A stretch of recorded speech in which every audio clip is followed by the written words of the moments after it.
Edital do concurso de policial penal do Distrito Federal foi publicado hoje, dia 10 de março, e neste vídeo eu vou analisar o edital, vou te mostrar quais são as matérias, quantos pontos cada uma vale e vou te falar qual é a melhor estratégia de estudos que você pode adotar a partir de agora, como que você vai estudar, quais matérias que vão ter mais ênfase, como que você vai fazer as suas revisões para você se preparar daqui até a prova. Eu tenho certeza que você está começando a se preparar mais ou menos agora e vou tentar te ajudar a otimizar o seu tempo. Olá, meu nome é Diogo Moreira, sou auditor fiscal da Receita Federal e eu estou aqui para te ajudar a sair dessa vida bandida que é estudar para concurso, mesmo se você ainda estiver entrando na vida bandida agora, visando essa prova, ok? Então vamos lá, antes de partir para essa análise bem interessante aqui, e eu gosto muito quando a banca traz muitos detalhes, né, do edital, do que a gente pode esperar para a prova, a gente tem que falar um pouquinho dos dados básicos. Então a banca é a OCP, a data da prova está prevista para 12 de junho, então a gente tem praticamente 3 meses aí do lançamento do edital até o dia da prova. 3 meses é um tempinho normal, não é muito nem pouco, para um edital assim é normal. A data das inscrições está aqui e o seguinte, essa prova é naquele velho estilo do CESP, apesar de ser uma prova OCP, vai ser uma prova com questões de certo e errado, não tem múltipla escolha, você vai dizer se aquela frase está certa ou está errada, e o estilo também de cobrança do CESP, se você acerta, você ganha 1 ponto. Se você erra, você perde 1 ponto. Então vamos supor, não quero complicar não, mas vamos supor que eram 100 questões. Você acertou 80, errou 20, a sua nota é 60. Você ganhou 80 pontos e perdeu 20, porque acertou 80 e errou 20. 80 menos 20, 60. Ok? Mais ou menos assim. E tem que tomar muito cuidado. Tem que tomar muito cuidado porque se você ficar errando demais, você pode ser eliminado. Eu vou falar sobre isso também aqui no vídeo, ok? O que faz desse concurso uma oportunidade tão interessante? É esse número de vagas, 400 vagas imediatas, e o que está no edital, o órgão é obrigado a chamar, então ele vai ter que chamar 400 aprovados pelo menos, e um cadastro de reserva de 779. Que o órgão vai brigar para conseguir chamar também. Então, uma oportunidade muito boa aqui no DF, uma quantidade de vagas muito boa, e um cargo com salário inicial que está no edital de R$ 5.445, ok? Então, vamos lá. É o seguinte, nessa prova, não temos... Antes de eu falar isso, vamos fazer uma análise simples aqui. Quais são as matérias mais importantes nessa prova? Aqui a gente tem a coluna da pontuação. Ela diz quantos pontos cada matéria vale. Simples assim. Então, a quantidade de questões e quantidade de pontos é a mesma, tá? Uma questão vale 1 ponto, ok? Acertou uma questão, ganha 1 ponto, errou uma questão, perde 1 ponto. Sempre é 1.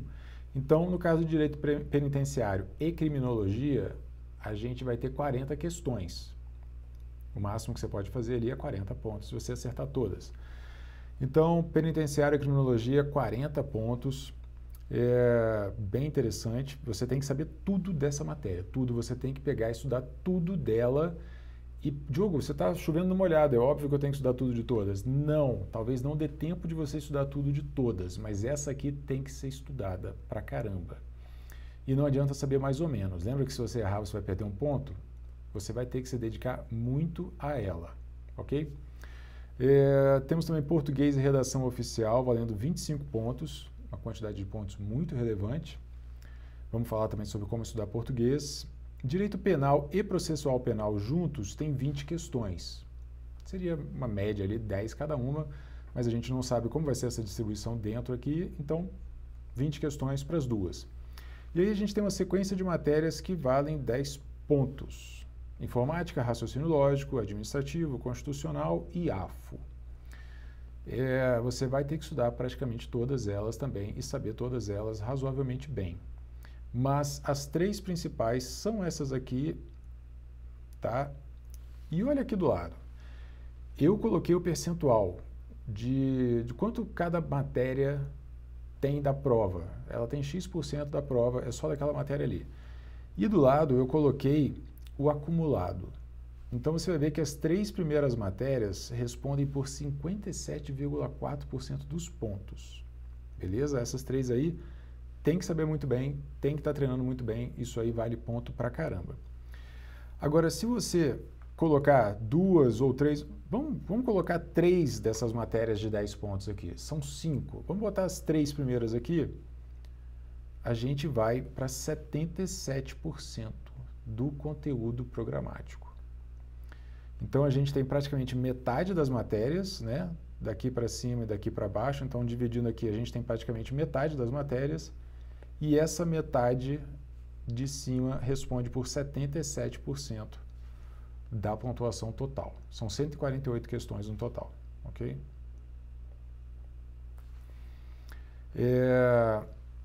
Pegando mais duas, pegando essas 2 matérias também de 10 pontos, a gente chega a 91%. Isso aqui é muito relevante.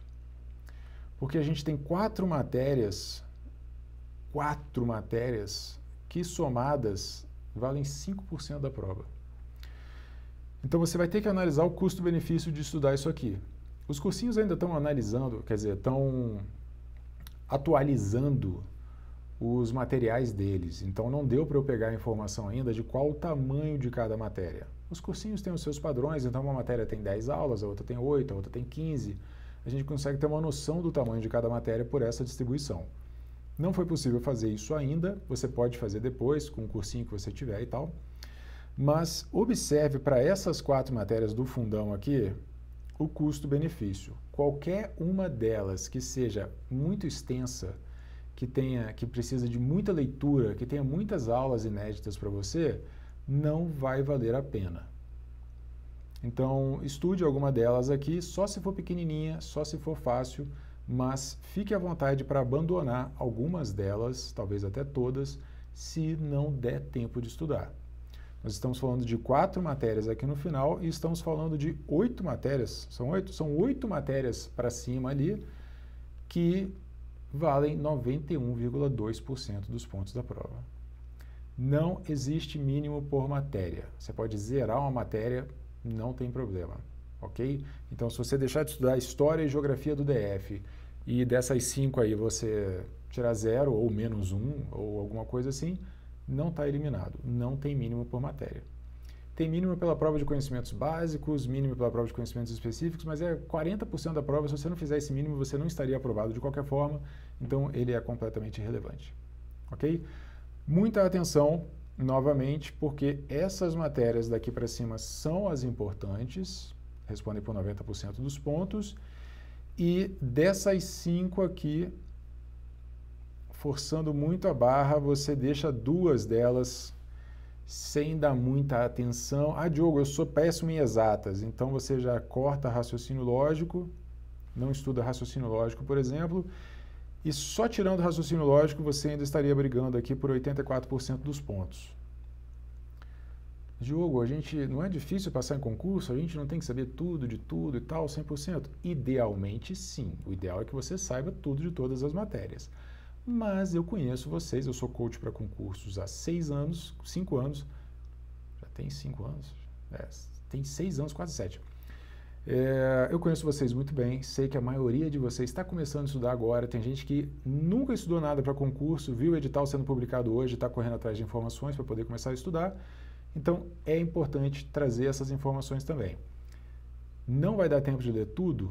Escolha matérias mais importantes para você estudar mais, tá? Então, essa análise que eu fiz aqui, dá um print nessa tela aqui, posta no seu Instagram, me marca, profdiogomoreira.com, profdiogomoreira, @profdiogomoreira. Mas essa informação aqui é importante para você distribuir a sua carga horária de estudo, beleza? Eu vou falar um pouquinho sobre ciclos de estudos logo em seguida, mas entenda, você tem uma quantidade de horas, vamos supor que você vai estudar 4 horas por dia. Você tem 4 horas por dia, você tem que dividir o tempo de estudo entre as matérias. Então vamos falar sobre isso agora. Vamos supor que você estude 4 horas por dia. Aí você tem 4 horas, segunda, terça, quarta, quinta, sexta, sábado e domingo. 4 horas todos os dias você vai estudar, para facilitar o exemplo aqui. Deixa eu tirar essa informação aqui. Essa é a sua carga horária semanal. A gente está falando aqui de 28 horas, é uma carga horária bastante legal. E você vai ter que distribuir essa carga horária entre as matérias. A minha sugestão é, já defina quais matérias você vai estudar, preferencialmente todas ou quase todas, exceto esse grupinho do final aqui.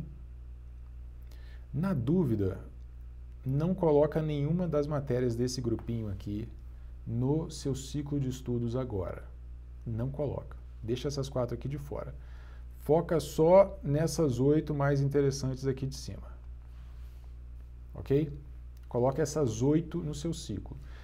Então, se você quisesse fazer um ciclo bem simples iniciando, só para você pegar a ideia do que é um ciclo de estudos, você coloca essas 8 matérias no seu ciclo de estudos. Vamos supor que você coloque cada uma com 1 hora. Então, você estudaria 4 num dia, 4 no outro. 4 matérias num dia, 4 matérias no outro, e vai girando dessa forma. Esse é o básico, é o simples. Você vai estudar 60 minutos uma matéria, depois 60 minutos a outra, depois 60 minutos a outra, e vai assim. Você vai estudar 1 hora cada matéria e vai girando dessa forma para sempre.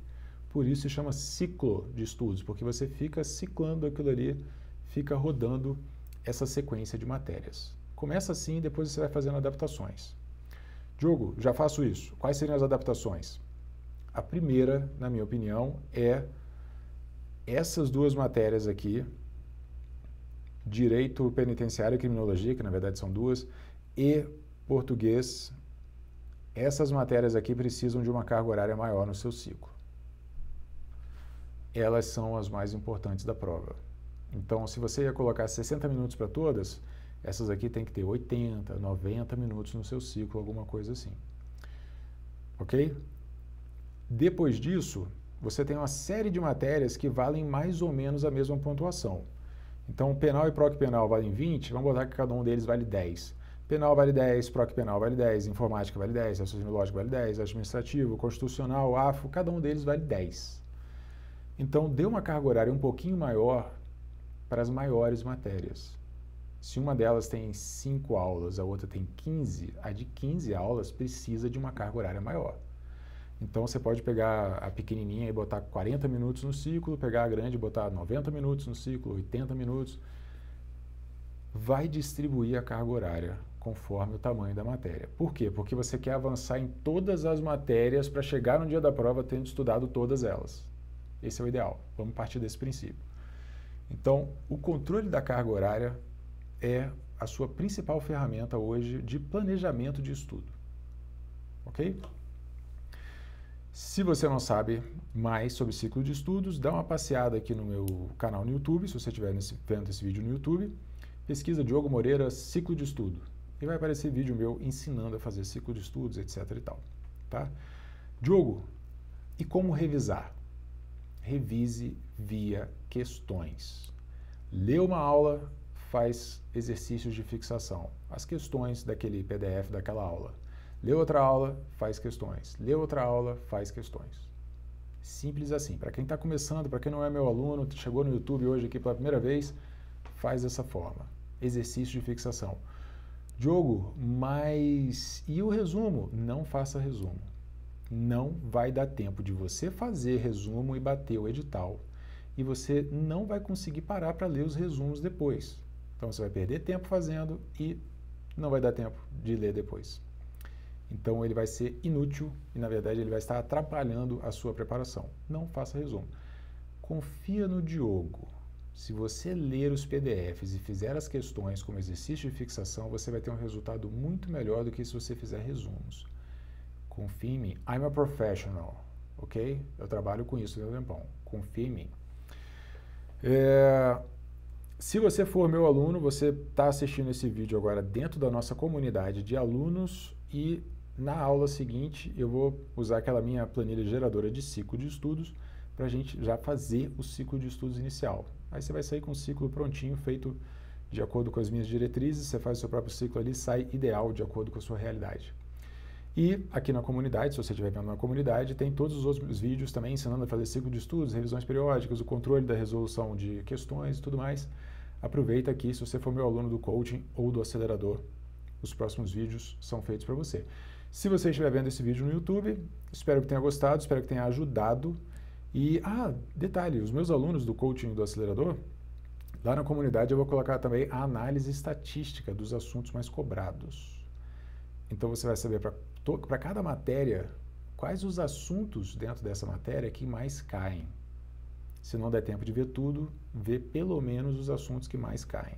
Não há garantia de que vai cair mais também, mas é uma boa direção, né? Se você gostou desse vídeo, clique em curtir, por favor, se inscreva no canal se você ainda não se inscreveu. E é isso. A gente se vê no próximo vídeo. Bons estudos e vamos lá. Grande abraço. Tchau, tchau.